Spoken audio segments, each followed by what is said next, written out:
Good afternoon, everyone, and welcome to today's professional development session, Priorities in Education, by myself, Brandon Ballantyne.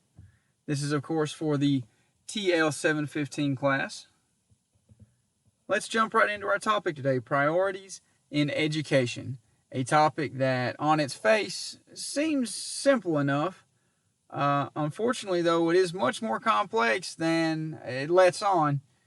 The definition of priority as it pertains to education and in the context of the classroom of the modern instructor differs slightly in its more traditional use. We'll jump right into that right now. What is a, quote, priority in education? That is to say, what is a priority in your classroom as an instructor? In the context of a classroom, a priority is anything that can potentially have an impact on the students or the instruction as a learning process. Right off the bat, you can probably think of several things that fit the description of this. We'll dive into some here directly. There are different types of priorities that affect students or the learning process. This is something you likely already know as an educator. Priorities should be weighed individually and ordered by importance. This third bullet, I cannot stress this enough, priorities may change. We'll jump into that here in just a moment about how they can change and why they should change. First, though, let's discuss some different types of priorities. There are, of course, different types of priorities, as has already been outlined, that affect students in different ways. They more or less reflect the dimensions of wellness for the student. Some main priorities to consider are the mental development and factors that affect it, the physical wellness of the student and their health as well, also the mental wellness of the student, and healthy social practices of the students individually and in groups. Now, as promised, I would like to discuss how to organize your priorities. Priorities, we all know as adults, can change. Simply knowing the priorities mentioned in the previous slide are not nearly enough to adequately implement them into one's classroom. That's why it is vital that the educator define the priorities as they pertain to his or her population of students and then determine how best to order said priorities. This one single point, this one bullet on this slide, I cannot stress this enough.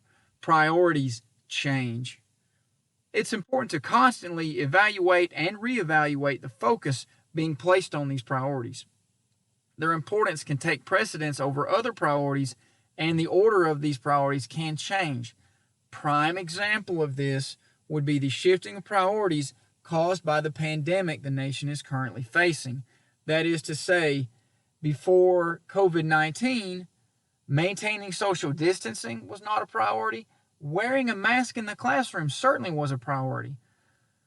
Was not a priority. However, now, given that the health of the student is at the forefront, it is of the utmost importance to ensure that you have a healthy learning environment and that your students feel safe in that environment.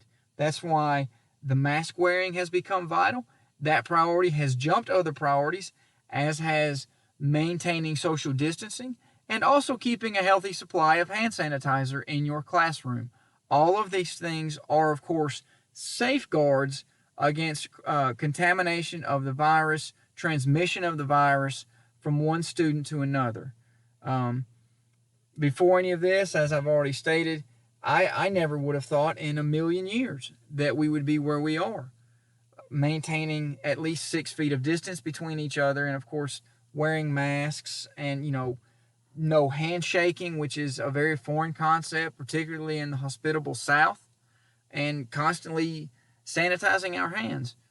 But as we are supposed to evaluate and constantly reevaluate our priorities, that priority jumped several others. I would not necessarily put it ahead of instruction and the quality of the instruction, but I would put it neck and neck with it at this time.